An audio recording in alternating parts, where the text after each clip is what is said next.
8 taong gulang si Nena. Maliit, payat at sunog ang balat sa palagiang pagbabad sa init ng araw. Ang buhok niyang dating mahaba ay pilit pinutol ng kapitbahay para di raw mainitan. Wala siyang laruan, notebook o sapatos. Ang meron lang siya, isang lumang basket ng sampagita, lubid na sinulid at isang panata sa sarili na balang araw ay lalayo rin siya sa amoy ng kalsada. Araw-araw siyang naglalakad mula sa barong-barong nila hanggang sa kalsada ng Santa Teresa Avenue, isang lugar na puno ng mamahaling sasakyan, opisina at mga taong bihis na parang araw-araw ay pista.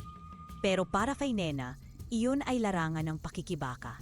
Sampagita po, 10 piso, kahit isa lang po.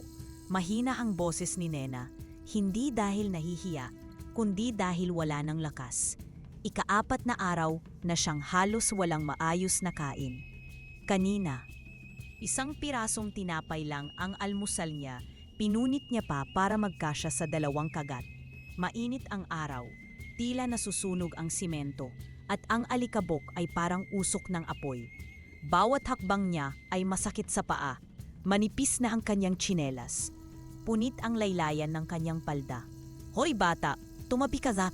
Halos magasgas mo kotse ko." Sigaw ng lalaking naka-shades habang nagpapark ng itim na kotse. Napaatras si Nena, nanginingib. Yumuko siya agad. "Pasensya na po." Pabulong niyang tugon. Pero wala na ang lalaki. Parang hindi siya narinig. O baka sadyang walang pakialam. Tiningnan ni Nena ang laman ng basket. 14 pa. Isa pa lang ang nabenta niya sa nakalipas na 2 oras. Ang ilan ay lantang-lanta na. Hindi na ito mabibili, bulong niya. Naramdaman niya ang hapdi sa lalamunan. Gutom at hiya na magkahalong sumisipa sa dibdib. Lumapit siya sa isang babaeng palabas ng grocery. "Ma'am, sampagita po. Pangkain ko lang po." Pinapik lang siya sa balikat. "Bata, wag ka dito. Madumi ka tingnan. Tapon mo na yung bulaklak mo." Hindi siya umiyak. Sanay na siya sa pagtaboy, sa sulyap na puno ng panghusga, sa tinig na parang kutsilyong humihiwa sa dignidad. Pero ang sakit ay hindi pa rin nawawala. Pauwi na siya nang dapuan siya ng biglang bugso ng hangin mula sa humarurot na kotse. Natapon ang ilang sampagita sa kalsada. Pinulot niya ang bawat nalaglag na sampagita na parang pusong pira-piraso. Maingat, tahimik at may lungkot na hindi masambit. "Pasensya na po, pasensya na po." Ang sabi niya sa hangin, sa mga kotse, sa mundo, kahit wala namang nakikinig. Madilim na nang makauwi si Nena. Basa ang laylayan ng kanyang palda sa ambon. Ang pintuan nila, plywood na may gapang ng anay, ay nakabukas. Sa loob, amoy sigarilyo at gin. Nakita niya si Aling Trining, ang kanyang ina, nakaupo sa bangkito. Hawang ang baraha, nakapaligid sa kanya ang 2 kapitbahay, tahimik, nanlilimarid at pulang-pula ang mga mata. "Oh, ayan na ang prinsesa ng lansangan," biro ng isang matanda habang umiinom ng alak. "Ma!" mahinang tawag ni Nena. Nilapag niya ang lata at ibinuhos ang barya, 35 piso lang. "Ito lang po kita ko, ma." "Ano? Ito lang?" Kinuha ng ina ang pera. Wala man lang salitang salamat. "Anong silbi mo kung ganito lang? Sayang ang pagod ko sa pagpapalaki sa'yo." Wala nang sagot si Nena. Umupo siya sa gilid ng bahay. Pinunasan ng kanyang pawis gamit ang laylayan ng damit. Hinuha niya ang tirang tinapay. Malamig na, matigas pero iyon lang ang meron. "Ma, baka po pwede kahit kaunting puhunan lang. Yung pantali at pamaypay ko po kasi sira na." "Alam mo Nena," sagot ni Aling Trining, habang hinihigop ang kape at binubuklat ang baraha, "kung talagang magaling ka, kahit walang gamit, makakabenta ka." Tumahimik si Nena. Ang tinapay sa kamay niya ay tila naging bato sa lalamunan. Hindi niya alam kung alin ang mas masakit, ang gutom o ang pagtanggi ng ina. "Sana, kahit minsan, sabihin mo man lang na proud ka sa akin." Usal niya sa loob-loob. Sa labas, dumaan ang malamig na hangin. Sa sanga ng punong mangga, isang gintong paru-paro ang dumapo, nangingintab sa dilim. Tahimik ito. Wari nagmamasid. Hindi pa ito nakikita ni Nena. Pero ito'y dumating na, tahimik at may dalang pagbabago sa loob ng barong-barong habang patuloy ang tawanan at ingay ng baraha. Tahimik na isiniksik ni Nena ang sarili sa sulok ng silid. Doon sa pinakamalayong bahagi, malayo sa amoy ng gin, sigarilyo at kasinungalingan. Pumikit siya pero hindi lumalabas ang luha. Parang pagod na rin ang kanyang mata, tuyot sa kaiyak gabi-gabi. Sa harap niya, ang basket ng sampagita na nalalanta. Ang ilan ay nalalaglag na ang bulaklak. Kumuha siya ng isa at tinitigan ito. Kahit bulaklak ay napapagod. Paano pa kaya ako? Bulong niya sa sarili. Halos hindi naririnig kahit ng kanyang mga tainga. Hinaplos niya ang garland. Minsan, ito ang tinuturing niyang kaibigan. Bawat pagbuo may kasamang pangarap. Bawat lubid may dasal. Ngunit ngayon, parang ito na lang din ang nalalaga sa kanya. Isang bulaklak na unti-unting nawawala ang bango at ang saysay. Mahina niyang tawag. Pilit lumalaban sa tunog ng paraha. Gabi, baka po pwedeng bukas na lang kayo maglaro. Tumigil ka, Nena, matalim na sagot ni Aling Trining. Hindi man lang lumingon. Huwag kang pakialamera rito. Hindi mo pa nga nababayaran ang utang mo sa akin sa pangtinda. Napayuko si Nena. Hindi niya masagot. Wala siyang kakampi. Hinubad niya ang damit. Binanlawan niya ito sa batya sa likod. Walang sabon, kaya tubig lang. Nagtapis siya ng lumang tuwalya. Manipis na at kupas, halos hindi na matatakip. Pagkatapos, bumalik siya sa loob at naupo sa kanyang banig. Butas na ang gilid at habang sinusubukang ipikit ang mata, sinimulan na siyang kagatin ng mga lamok. Wala siyang reklamo. Sanay na siya. Pero sa dibdib niya, may kaluskos ng lungkot na hindi kayang takpan ng gabi. Humiga siya pero hindi mapakali. Ang tiyan niya'y kumakalam. Kumain siya kanina ng maliit na tinapay pero hindi iyon sapat. Isang tasang tubig lang ang nilaklak niya bago humiga. Habang ang ina niya'y nagbubuhos ng gin, siya na may nagbibilang ng mga bulaklak na nalalanta sa isip. Bakit da ako ipinanganak kung wala rin namang nagmamahal sa akin? Bakit sa dami ng ina nakuha ko yung hindi man lang marunong magmahal? May silbi ba ang ginagawa ko? Kung araw-araw na lang ay sigaw ang almusal at luha ang hapunan? Napahawak siya sa kanyang dibdib. Mabigat, masakit, walang galos pero may sugat. Muli niyang kinuha ang isang dalantang sampagita. Kung may Diyos, kung may nakakarinig, sana isang araw may maakita rin sa akin, kahit isang beses lang. Maya-maya'y nagsimula na ang ulan.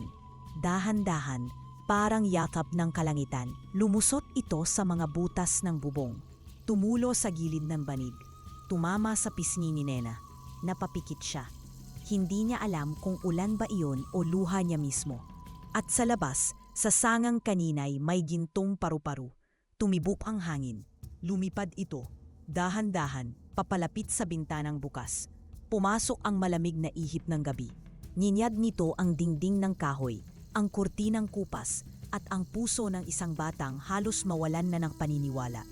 Sa pagkakahiga ni Nena, biglang dumapo ang paru-paru sa basket ng sampagita. Hindi siya nagising. Tahimik pa rin ang kanyang mukha. Pero sa loob ng kanyang panaginip, may liwanag. Isang hardin, isang landas, isang pakpak na gintong lumilipad, at isang tinig, mahina pero malinaw. Kapag totoo ang puso, hindi ka maglalakad mag-isa. Kinabukasan, nabising si Nena ng maaga. Malamig pa ang simoy ng hangin. May bahid ng ulan kagabi. Inayos niya agad ang kanyang buhok. Pinilit linisin ang lumang palda at binalot ng basang tela ang mga natuyong bulaklak. Paglabas ng bahay, may kakaiba siyang pakiramdam. Parang may malamig na humahaplos sa kanyang batok at may gumuguhit sa dibdib niyang hindi niya maipaliwanag. Parang may nagbago. Bulong niya habang naglalakad. Mamagal pero tuloy-tuloy. Pagdating niya sa kalsadang karaniwang maingay at puno ng usok, napansin niya ang isang bakanteng lote sa gilid ng isang sirang eskinita. Noon pa man ay iniiwasan na niya ang lugar na iyon. Matinik, may basura at sinasabing may ahas. Pero ngayon, may kumpanong humila sa kanyang paa, isang kislap sa gilid ng paningin niya. At doon niya nakita, isang paru-parun may gintong pakpak. Lumilipad ito sa pagitan ng mga tuyong damo, kumikislap sa sinag ng araw. Tila hindi sa mundong ito. Nanlaki ang mata ni Nena. Napakapit siya sa dibdib. Ha? Paru-paru? Ginto? Hindi niya napigilan ang kanyang sarili. Tahimik niya itong sinundan, papasok sa loob ng bakanteng lote. Bawat hakbang niya ay kasabay ng kaba. Ngunit mas malakas ang kuryosidad sa kanyang puso. Sa dulo ng lote ay isang lumang bakod na sira-sira. At sa kabila nito, isang abandonadong hardin. Luntian ang mga damo, ngunit may mga patay na bulaklak sa paligid. Lumilipad pa rin ang paru-paru, patungo sa isang punong may liko-likong sanga. Doon, sa ilalim ng punong iyon, nakita ni Nena ang isang bagay na kumikislap sa pagitan ng mga damo. Isang wallet. Napatingin siya sa paligid. Walang tao, tahimik. Tanging huni ng pangaibon at ihip ng hangin ang maririnig. Dahan-dahan niya itong dinampot. May bahid ng putik ang gilid nito. Pinuksan niya ito. Nalaglag ang kanyang hininga. May laman, tunay na pera, maraming papel, hindi laruan, hindi peke. Kinabahan siya. Napatingin siya sa langit. Tumingin sa paru-paru na ngayoy nakadapo sa sanga sa taas niya. Pila nakamasid. Ano to? Para sa akin ba to? Hawak niya ang wallet na parang apoy, mainit sa palad, nakakakuryente sa puso.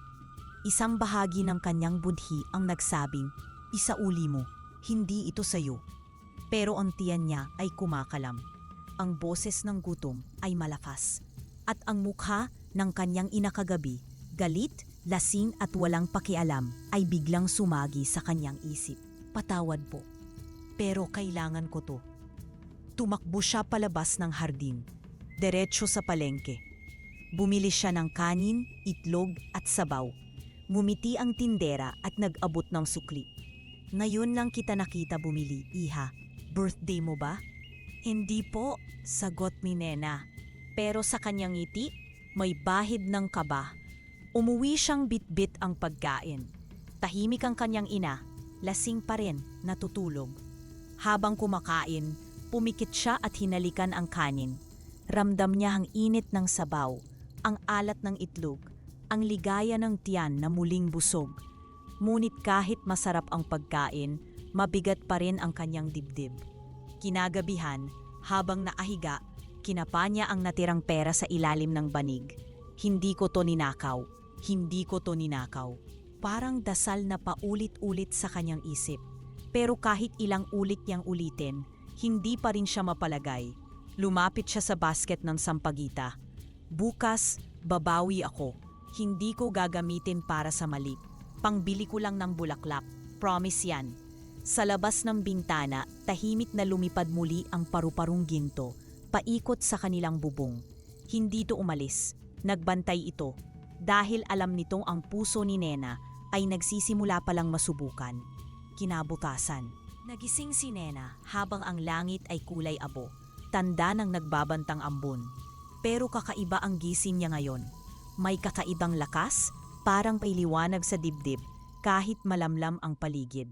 Kinuha niya ang natirang pera mula sa wallet. Pumunta siya sa palengke, buhat ang kanyang lumang basket.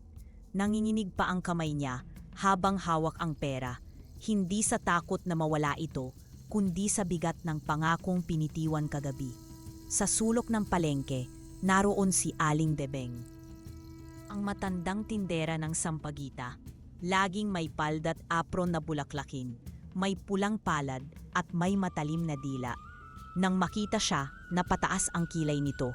"Oh, Nena, anong sadya mo?" Ang mata ni Aling Bebeng ay diretso sa basket tapos sa bulsa niya. "Bibili po ako ng..." Seryoso ang tinig ni Nena. Iniabot ang pera. "Bibili?" Napataas ang boses ng matanda. "Hindi utang?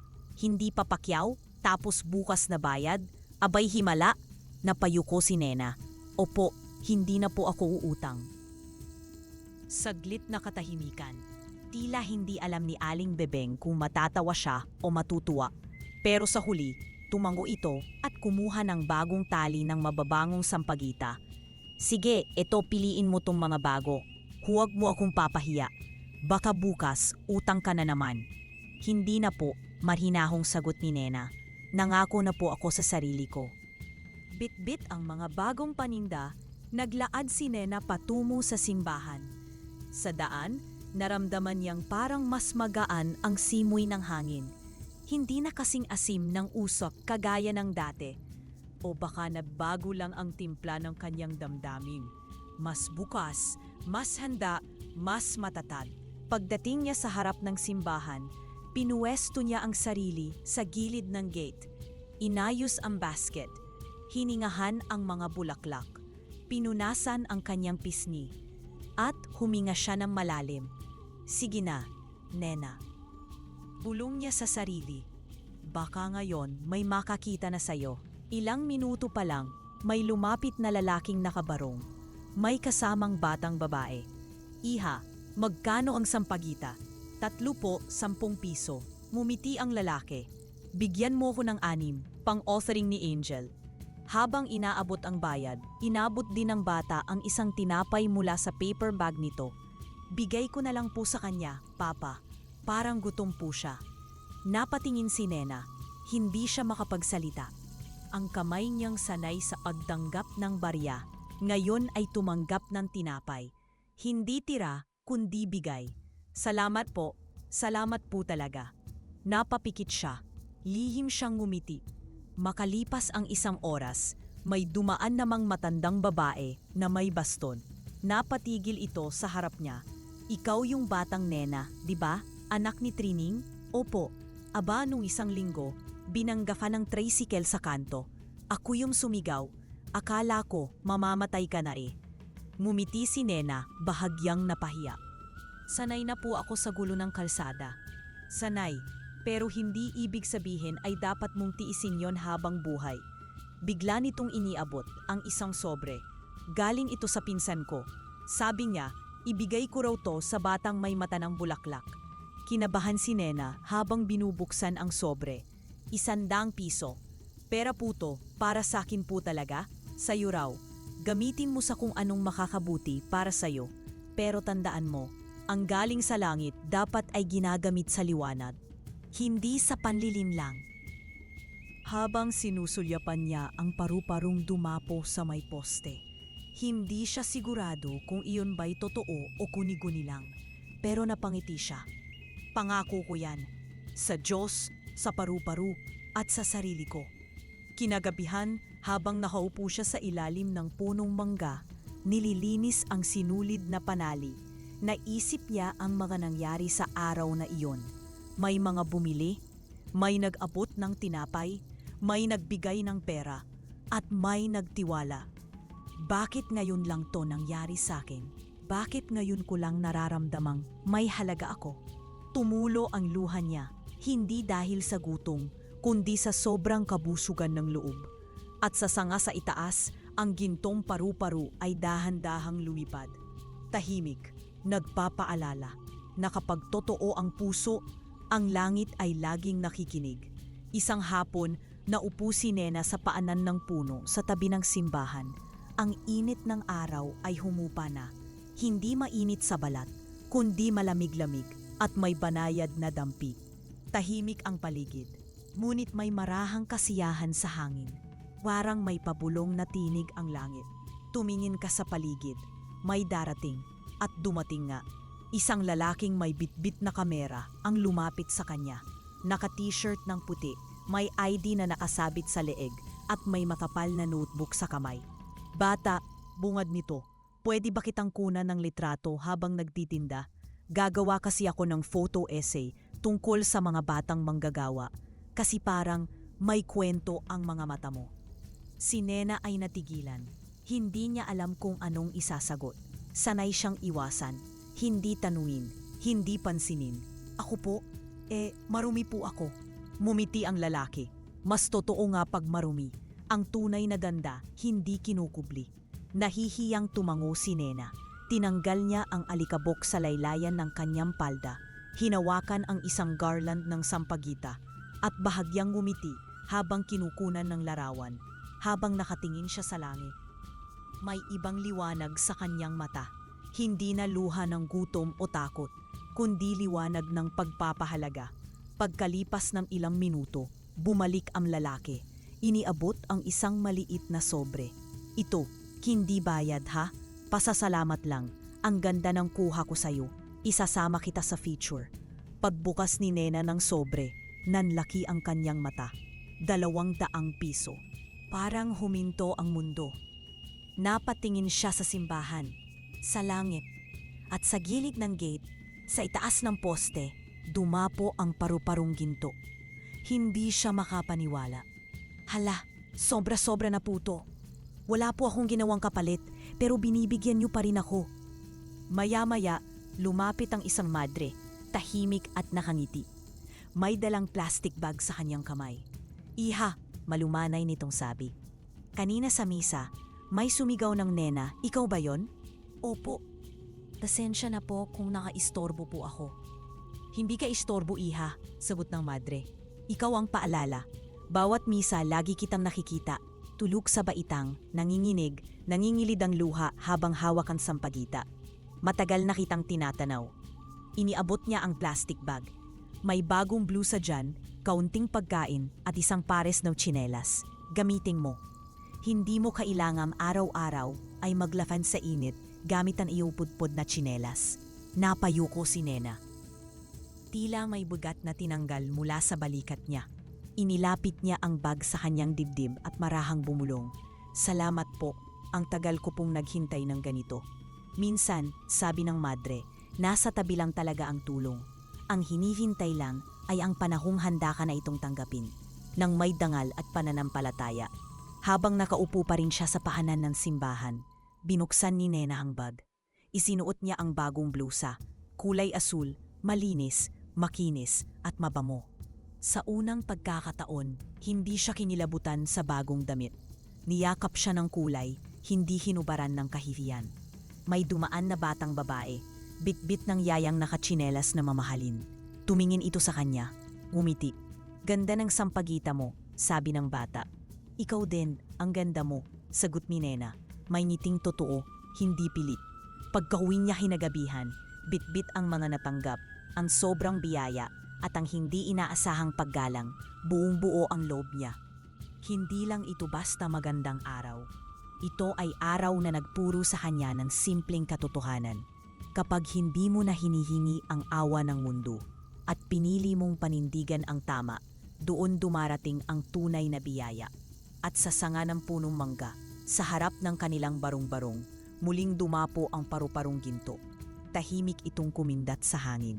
Wari inagsasabing, hindi pa to ang dulo, Nena. Simula pa lang ito ng kung sino ka talaga. Nakatitig si Nena sa kisame ng kanilang barong-barong habang pinapaikot ang natirang sukli sa kanyang palad. Kasama sa mga naipon niya ang pambili ng bagong paninda at kaunting ipon sa kahon na itinago sa ilalim ng banig. Ngunit siya, habang nakapikit, may bumibisita sa kanyang isipan. Mga batang may baon, may bag, may sapatos. Mga batang sinasalubong ng magulang sa labas ng paaralan. Mga batang umiiyak para sa laruan, hindi sa gutom. Bakit parang ang dali para sa kanila? Ako, kahit 10 beses ng tama ang ginagawa ko, bakit parang kulang pa rin? Kinabukasan, muling bumalik si Nena sa simbahan. Maaga siya at malinis ang kanyang blusa.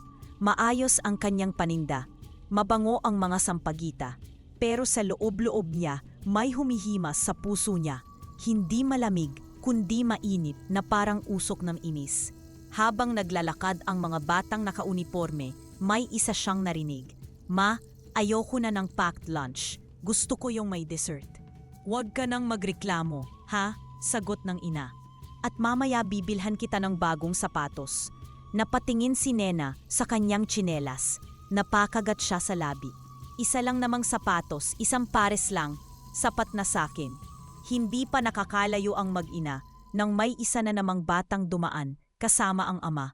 Pa, bili mo na ako ng robot, yung may umiilaw sa mata. Hala ka, ang dami mo ng laruan. Pero sige na nga, pag mabait ka kay ate. Tumawa ang bata, tuwang-tuwa. Niyakap nito ang ama. Si Nena nakaupo sa gilid ng kalsada, hawak ang bilao ng sampagita. Tahimik lang siyang nakatingin. Sa loob niya, walang inggit. Pero may isang bagay na mas malalim, pangungulila. Hindi sa laruan, hindi sa sapatos, kundi sa tinig ng magulang na may malasakit, sa yakap. Sa pangakong kahit maliit ay totoo. Bandang tanghali, may humintong banyagang turista sa tapat ng simbahan. Matangkad, maputi, nakasuot ng polo na may marka ng hotel. Nakangiti itong lumapit kay Nena. "Flower for offering," tanong ng lalaki sa Ingles. "Yes, sampagita. 3 for 10 pesos, sagot ni Nena, mahina. Gunit sa likod ng tinig niya, may boses na papulong. "Sabihin mo may sakit ang nanay mo. Sabihin mong hindi ka pa kumakain." Para dagdagan niya ang bayad. At bago pa siya makapag-isip, biglang lumabas sa kanyang bibig, "My mother very sick, no medicine, no eat today." Hindi niya alam kung bakit niya iyon nasabi. Pero pagkatapos niyang sabihin, naramdaman niya ang init sa pisngi. Parang nasampal ng sariling dila. Tumingin sa kanya ang lalaki, nakakunot ang noo. Maya-maya, ngumiti ito at iniabot ang 100 piso. "Keep the change, little girl. You be strong, okay?" Si Nena ay tumango, umiling din, ngumiti. Pero hindi niya alam kung alin doon ang totoo. Pagkahalis ng turista, naupo siya sa tabi ng gate. Tiningnan ang hawak na pera. Masaya ba siya? Oo, masaya ang tiyan, masaya ang bulsa. Pero may bigat sa dibdib, hindi dahil sa kasinungalingan lang, kundi dahil pinili niyang gawing kalakal ang lungkot. Pagka-uwi, inilagay niya ang pera sa kahon. Kumain siya ng lugaw, pero hindi na ito kasing sarap ng dati. Habang nililinis niya ang kanyang basket, napansin niyang may dumapong puting paru-paro. Hindi ginto, hindi kumikislap, maputla, parang abo. Nasaan na siya, yung paru-parong ginto? Tumayo siya, tumingin sa langit. "Ginawa ko lang naman yon kasi gusto ko ring maramdaman kung paano maging sapat." Tahimik ang paligid, at sa gabing iyon, hindi dumapo ang paru-parong ginto sa punong mangga. Wala ang liwanag sa bintana. Wala ang malamig na hangin sa bubong. Ang natira lang ay ang sarili niyang tinig. At ang tanong, kapag nagsinungaling ka para sa tama, tama pa rin ba yon? Sinubukan niyang matulog ng gabing iyon, ngunit ang katahimikan ng gabi ay tila naging dagundong ng pagdududa sa kanyang isip. Ang banig ay hindi mapahinahan. Ang hangin ay hindi na malamig, kundi mabigat. At ang mga mata niya ay nanatiling bukas habang sa bubong, wala na ang anino ng paru-parong ginto. Kinabukasan, hindi siya agad nagbihis, hindi agad bumangon. Parang may nakapatong sa dibdib niya. Tahimik ang buong paligid. At kahit ang kanyang ina, na dati palaging maingay sa sigaw at baraha, ay wala ring tinig o wala lang talagang pakialam. Nang sa wakas ay lumabas na siya ng bahay, dala ang basket ng bulaklak. Napansin niyang nalana ang ilang garland. Hindi niya alam kung bakit, pero kahit bago ang binili niyang sampagita kahapon, tila hindi ito tumagal. Parang pati ang bulaklak, nagsasabi ng totoo. Pagdating niya sa simbahan, kakaunti ang tao. Maalinsangan ang hangin. Sa bawat paglakad niya, tila dumidikit sa balat ang alikabok. Tumayo siya sa dati niyang pwesto. Inayos ang bilao. Huminga ng malalim. Sampagita po. Walang tumitingin. 3, 10 piso. Walang bumibili. Isang batang lalaki pa ang dumaan at nasagi ang basket niya. Nabitawan niya ito. Tumapon ang mga bulaklak. Napunit ang isang tali. Napaupo siya sa gilid ng bangketa, tiniklop ang palda sa hiya. Pinulot isa-isa ang nalaglag na garland. Tumingin siya sa kanyang paligid, ngunit wala pa rin ang paru-paro. Sa daan pauwi, nadapa siya. Sa harap mismo ng karinderyang datay nagbibigay sa kanya ng libreng sabaw. "Abay, Nena, naglalakad ka bang nakapikit?" Sigaw ng isang tinderang babae. Hindi na siya tumugon. Hindi rin siya umiyak. Tumayo lang siya, tahimik, at sa katuloy-tuloy na naglakad pa uwi. Basa ang tuhod at putikan ang palda. Pagdating sa bahay, "Ano yan? Basa ka na. Wala ka pang benta?" Sigaw ni Aling Trining habang hawak ang tagay ng gin. Napinsala po kasi yung paninda ko. Ma, palusot na naman. Kung hindi mo kayang magtinda, huwag ka nang magpabalik-balik sa simbahan. Ginagawa ko naman po ang lahat. Bulong ni Nena. Pero hindi na siya narinig. Hindi rin siya pinakinggan. Gabi na. Basa pa rin ang kanyang palda. Hawak niya ang natirang panindang nalanta. At ang basket ay nakasantal sa pader. Parang walang saysay. Tumingin siya sa kisame. Tahimik. Walang paru-paro. Walang liwanag. Walang hangin. Kahit anino mo, hindi ko na makita. Bulong niya. Umalis ka na ba dahil sa kasalanan ko? At sa kalagitnaan ng ulan, lumabas siya. Wala siyang payong. Hindi niya ito pinansin. Binaybay niya ang eskinita. Sa bawat hakbang, sumasama ang tubig sa lupa. Umaagos sa paan niya. Pero hindi siya tumigil. Papalapit siya sa abandonadong hardin. Pagdating doon, basang-basa na siya. Kumidlat, kumulog. Walang ibang tao, tanging mga gumagapang na damo at mga dahong pumakaway sa hangin ang kanyang saksi. Sa gitna ng lumang harbin, sa ilalim ng punong dati ginintuan ang paligid. Lumuhod siya, basa ang tuhod, basa ang kamay, ngunit mas basang-basa ang kanyang puso. Patawarin niyo po ako. Ginamit ko ang sakit para makakuha ng awa. Ginamit ko ang dila para magkunwari. Hindi po ako totoo. Umiiyak siyang lumuhod sa gitna ng ulan. Hindi na niya ininda ang putik, ang ginaw o ang lakas ng hangin. Kung hindi niyo na po ako babalikan, maiintindihan ko po. Pero sana po, kahit minsan pa, ipaalala niyo sa akin kung paano maging mabuti. Ipinikit niya ang kanyang mga mata. Nilapat ang noo sa basang lupa. At sa sandaling iyon, habang patuloy ang buhos ng ulan, tumaan ang malamig na ihip ng hangin na tila may dalang halik ng langit. Ngunit walang paru-paro, walang sagot, walang liwanag. Tanging ang katahimikan ng gabi, ang ulan at ang pag-amin ang naiwan sa kanya. At marahil iyon na muna ang kailangan niya, ang tahimik na pagtanggap sa sariling pagkakamali. Basang-basa na si Nena hamang nakaluhod sa gitna ng abandonadong hardin. Ang damuhan ay kumakapit sa tuhod niya. Ang ulan ay tila walang hanggan, ngunit hindi siya umaalis. Wala na siyang pakialam kung magkasakit man siya kinabukasan. Ang mahalaga, nakaluhod siya at totoo na siya ngayon. Patawad po, bulong niya, halos hindi na marinig sa gitna ng hangin.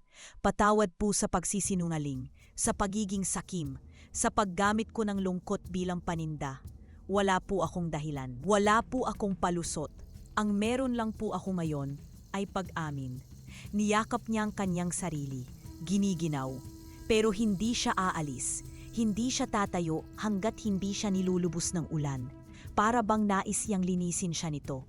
Biglang bumagal ang ulan, tila may malamig na hangin na dumausdos mula sa itaas. Ang liwanag ng buwan ay sumilip sa mga ulap at sa gitna ng kadiliman, isang gintong paru-paro ang bumaba. Lumilipad, paikot-ikot, hanggang sa dumapo sa kanyang palad. Napatigil si Nena, parang huminto ang oras. At mula sa liwanag ng paru-paro, unti-unting lumitaw ang isang babae, isang diwata. Maputi ang suot nitong damit na may gintong burda, parang habing ulap at hamog. Ang buhok niya'y mahaba at kumikislap, at ang tinig niya parang tugtugin ng hangin. Anak, wika ng diwata, narinig ka ng langit. Hindi agad nakapagsalita si Nena. Ako po ba'y pinatawad na? Ang nagsisisi ng totoo ay hindi kailanman tinatalikuran ng langit. Sagot ng diwata, lumapit sa kanya at marahang hinaplos ang kanyang ulo. Hindi ko na po alam kung paano magsimula ulit. Hindi mo kailangang malaman ang lahat, Nena, bulong ng diwata. Ang kailangan lang ay handa kang magbago. At dahil handa ka na, may darating na biyaya para sa'yo. Napakunot ang noo ni Nena. Biyaya po, tumango ang diwata. Bukas, sa simbahan, hindi paru-paro ang magdadala nito, kundi isang taong may pusong ginintuan rin, tulad ng sayo. Isa siyang babae na matagal ka nang nakikita. Isa siyang saksi sa iyong tahimik na pakikibaka. Sino po siya? Hindi mo siya kailangang hanapin. Siya ang lalapit sa'yo. Humakbi si Nena, hindi dahil sa lungkot, kundi dahil sa biglang pagdaloy ng liwanag sa dibdib niya. Liwanag na matagal nang nawawala. Salamat po. Di ko po kayo malilimutan. Hindi mo kailangang alalahanin kung sino ako, bulong ng diwata. Ang mas mahalaga ay kung sino ka ngayon. Dahan-dahang nawala ang liwanag ng diwata. Ang paru-parong ginto ay muling lumipad, paikot sa kanya, bago naglaho sa papawiring. At si Nena, naiwan sa gitna ng basang hardin, ngunit na yon ay nakatayo na. Hindi na siya ang batang tumakbo para magtago. Siya na ngayon ang batang handang salubungin ang biyaya. Maaga pa lang, nandon na si Nena sa harap ng simbahan. Hawak ang kanyang basket. Suot ang asul na blusang ibinigay sa kanya ilang araw na ang nakalipas. At ang tsinelas na ngayon ay medyo dumudulas na dahil sa ulan kahapon. Ngunit kahit basa ang hangin at malamlam ang langit, maliwanag ang kanyang loob. Sabi ng diwata, may darating. Hindi ko kailangang hanapin. Siya ang lalapit. Tahimik siyang umupo sa dati niyang pwesto. Hindi na siya nagbenta. Hindi muna. Hinintay lang niya ang mangyayari. At saka dumating ang isang pamilyar na muka. Magandang umaga, Nena. Paglingon niya, nakita niya ang madre. Ang parehong madre na ilang araw nang nakakaraan ay lumapit sa kanya, nag-abot ng bag na may bagong blusa, pagkain at tsinelas. Ang ginang na sa unang beses ay tumingin sa kanya hindi bilang batang lansangan, kundi bilang batang may dignidad. Agad na napaluha si Nena, hindi dahil sa bulat, kundi dahil sa pagkilala. Kayo po, kayo yung nagbigay sa akin ng damit at pagkain. Ngumiti ang madre at umupo sa tabi niya. Oo anak, matagal na kitang sinusubaybayan. Hindi dahil naaawa ako, kundi dahil humahanga ako sa tapang mo. Saglit silang natahimik, hangin lang at huni ng mga ibon ang maririnig. Maya-maya, kinuha ng madre ang isang sobre mula sa bag. Puti ito, may selyong may hugis paru-paro. Anak, may gustong tumulong sa'yo. Po, may nagtanong tungkol sa'yo sa kumbento. Napanood ka nila sa larawan ng isang manunulat na umuha ng litrato mo habang nagtitinda. Naintriga sila, nag-usisa, at nang marinig nila ang kuwento mo, isa lang ang tanong nila. Handa pa ba siyang magsimula? Napahawak si Nena sa dibdib niya. Ako po, tumango ang madre. Ikaw.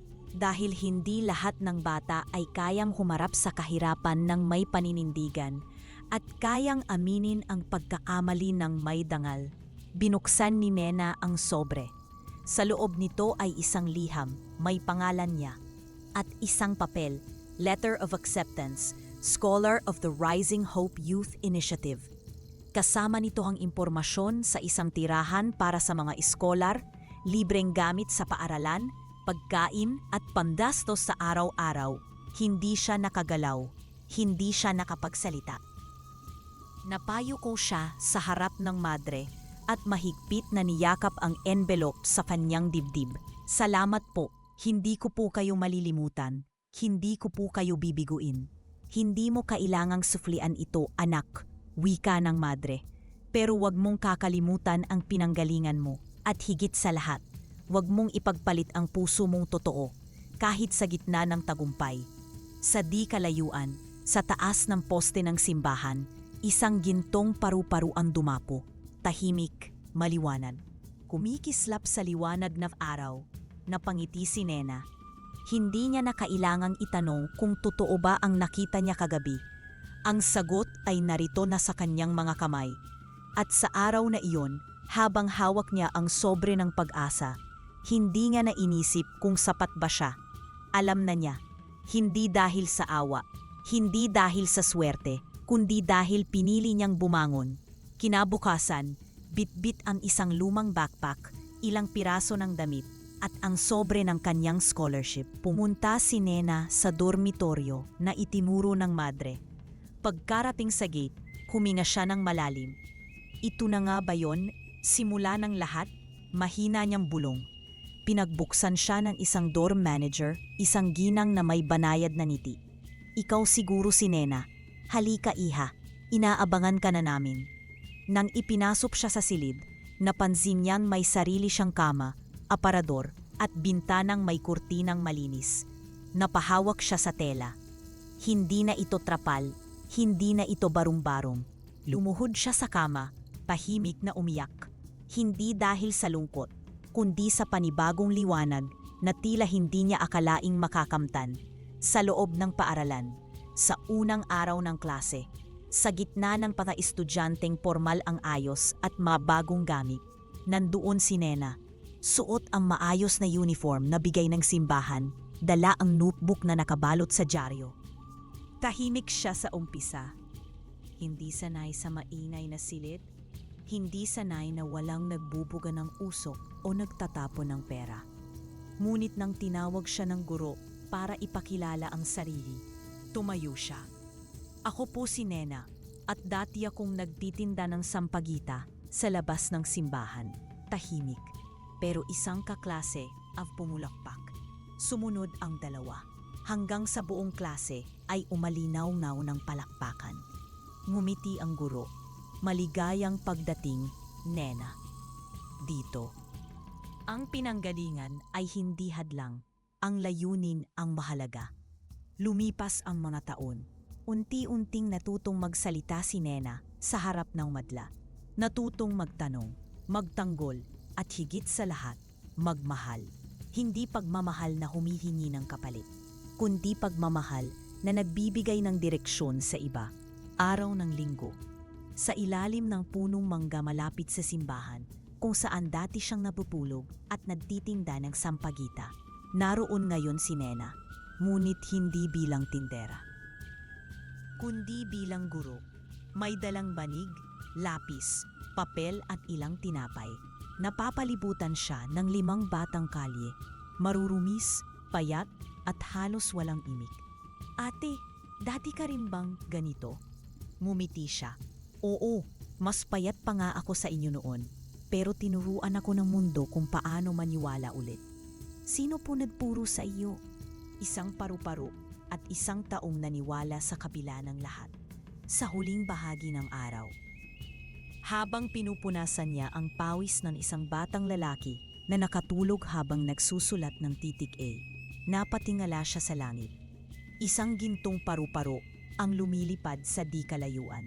Hindi na siya umiyak, ngumiti lang siya. Hindi dahil masaya lang siya, kundi dahil buo na siya.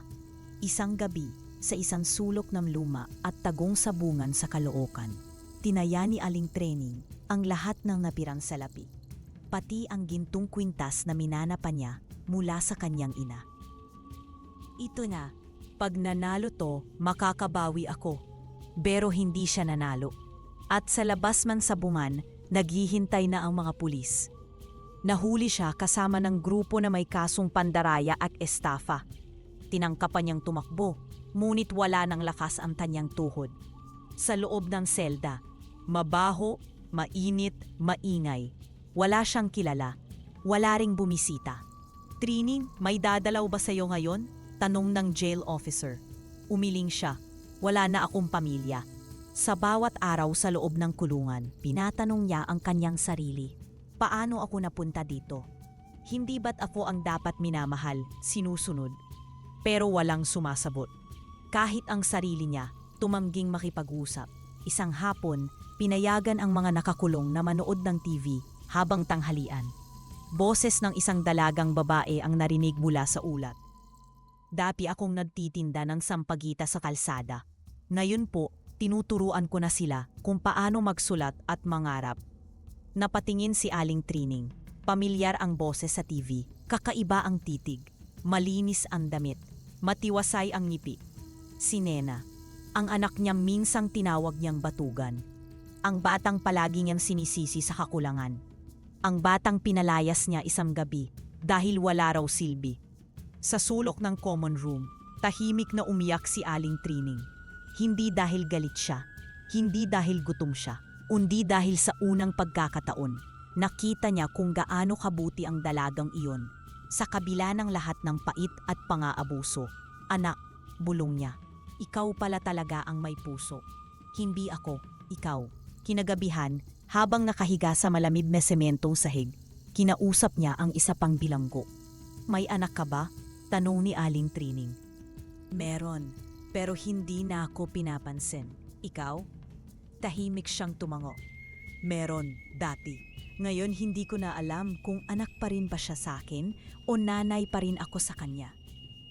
Baka mahal ka pa rin nun, kahit galit.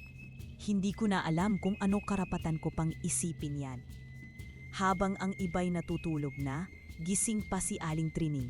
Tahimik, nakatanaw sa madilim na sulok ng selda. Iniisip niya ang mga araw na sinigawan niya si Nena.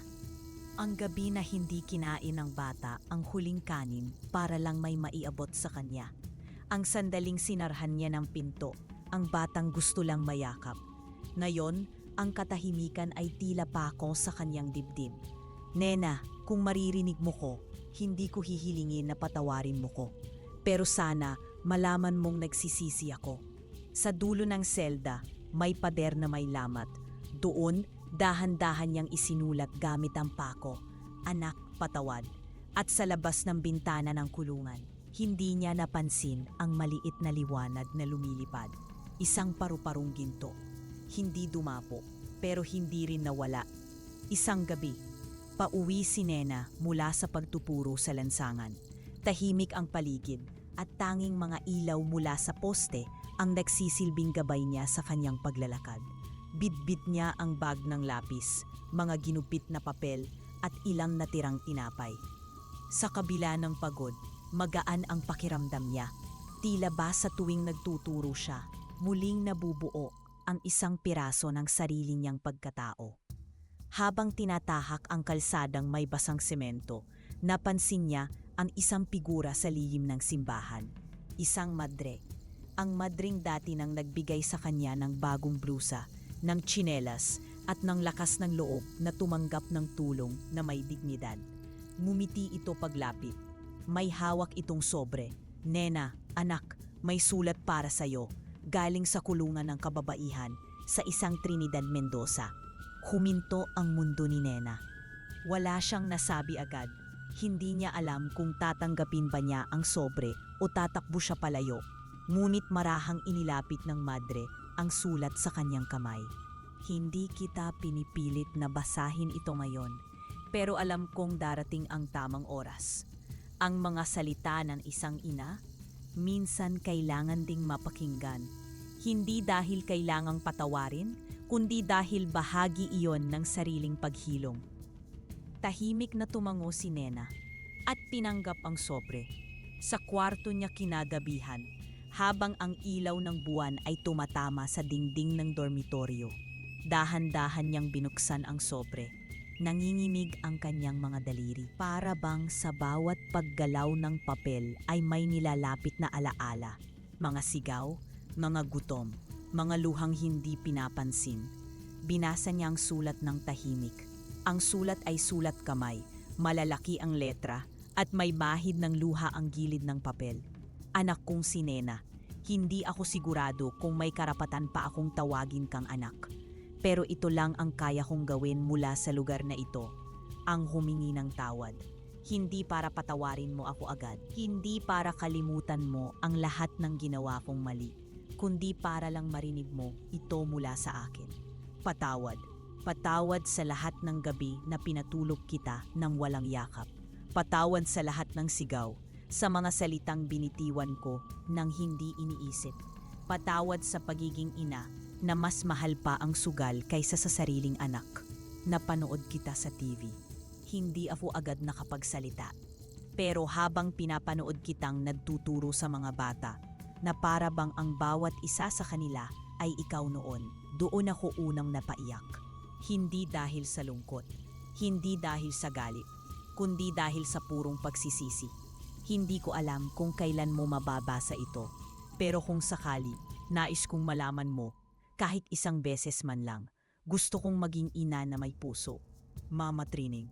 Nang matapos niya ang sulat, tahimik siyang lumuha. Hinawakan niya ito sa dibdib at pumikit. Walang ingay, walang sigaw, walang bakit ngayon lang. Tanging pagtanggap na, minsan, hindi mo kailangan agad ang sagot. "Hindi ko alam kung kailan o kung paano," bulong niya sa sarili. "Pero baka darating din ang panahon kung kailan kaya ko na." Sa labas ng bintana, sa tapat ng punong mangga, muling dumapo ang isang paru-parong ginto. Tahimik ito, wari hindi nagmamadali, wari naghihintay lang. At doon, napaniti si Nena. Kaunti lang, bahagya lang. hindi pa tapos ang sugat. Pero nagsimula na ang paghilom. Paglipas ng ilang taon, ang mga araw ay naging buwan. Ang buwan ay naging taon. Sa bawat araw ng pagkakakulong ni Aling Trining, unti-unting naubos ang yabang, ang galit at ang paninisi. Napalitan ito ng isang bagay na mas mahirap buuin, ang pagsisisi. Maraming gabi ang lumipas na tahimik lang siyang nakaupo sa sulok ng selda. Nakatitig sa dingding habang iniisip ang anak.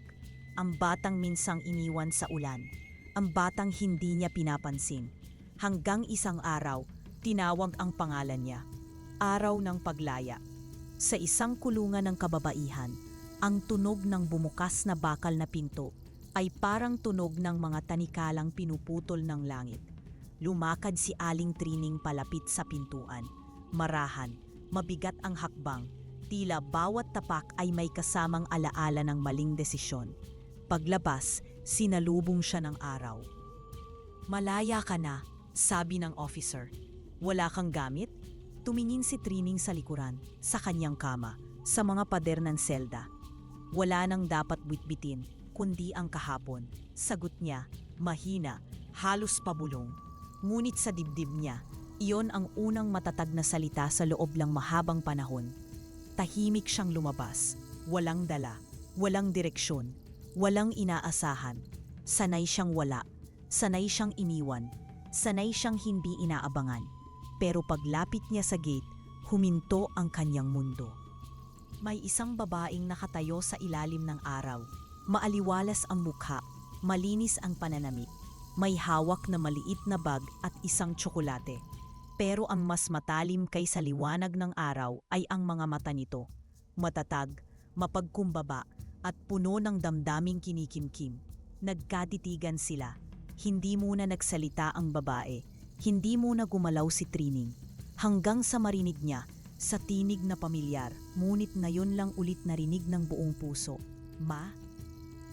Parang nabasag ang mundo ni Aling Trining. Nanlambot ang tuhod niya. Napakapit siya sa pader. "Nena anak," ang batang dating nagtitinda ng sampagita. Ang batang minsang iniwan niya para habulin ang sugal. Ang batang minsan niyang sinigawan, pinalayas at hindi hinanap. Ngayon ay nakatayo sa harap niya. Buo, maganda, malakas, at ngayon nagsusundo. "Ikaw nga," bulong ni Aling Trining, nanginginig ang labi. At hindi na sila nagpaligoy. Lumapit si Nena, isang hakbang, dalawa, at nang tuluyang maglapit, hindi sila nagkamali ng kilos. Nagyakapan sila, mahigpit, buong buo, walang tanong. At doon sabay silang humagulgol. Hindi iyak ng sakit, kundi iyak ng muling pagkakilala. Iyak ng pusong pinunit at tinahi ng panahon. Iyak ng ina at anak na sabay nagising mula sa magkaibang bangungot. "Anak, anak ko, patawad, patawad, patawad. Matagal kitang hinintay. Hindi ko man sinabi noon, pero kahit masakit, ikaw pa rin ang tinatawag ng puso ko gabi-gabi. Hindi ko akalaing may darating na ganito. Akala ko tapos na ang lahat sa akin. Nena, wala na akong karapatang mahalin mo pa. Tama na ma, hindi mo kailangan magsalita pa. Andito ako, uuwi na tayo." "Uuwi?" "Oo. Sa wakas ma, sa wakas uuwi na tayo. Hindi na bilang sugatan, kundi bilang mag-ina." Habang magkasabay silang naglalakad palayo sa gate ng kulungan, magkadikit ang kamay, magkadugtong ang puso. Isang paru-parong may gintong pakpak ang lumipad sa itaas nila. Tahimik itong umiikot sa ulap, sumasabay sa hangin, tila isang biyayang matagal nang naghintay sa tamang oras. Wala ni isa sa kanila ang tumingin pa itaas. Hindi nila kailangan, dahil nararamdaman nila sa bawat hakbang, sa bawat pintig ng dibdib, sa bawat patak ng luha, ang liwanag ng patawad, ang init ng yakap, at ang simula ng bagong pag-uwi. Isang araw, nakaupo si Aling Trining sa isang bangko sa harap ng silid-aralan. Nakangiti habang pinagmamasdan si Nena.